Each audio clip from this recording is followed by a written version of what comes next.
We use just with the present perfect to mean a very short time ago.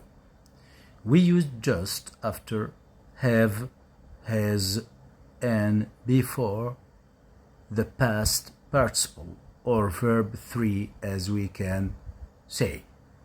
So we use just after have or has and before verb 3. So we say he has just arrived. This means he arrived a very short time ago. Again, we use ago with the past simple. So we said I arrived or he arrived short time ago. But just we use it with the present perfect after have or has. I have just arrived. I have just finished my homework. I have just finished the task. This means that I finished the task a short time ago. So, just means short time ago.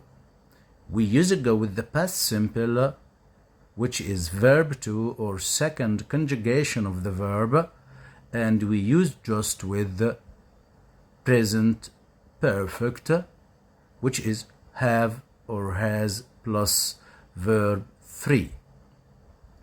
We use yet with the present perfect in negative and interrogative, but at the end of the negative sentence or interrogative sentence. So again, we use yet in negative sentences and in questions with the present perfect.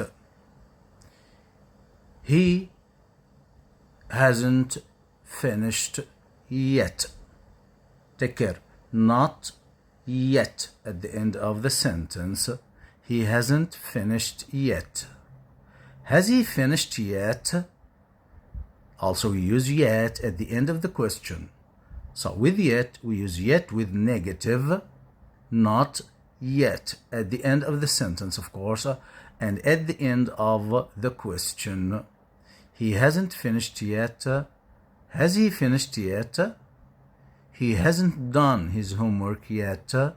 Has he done his homework yet? In that way. Thank you. Goodbye.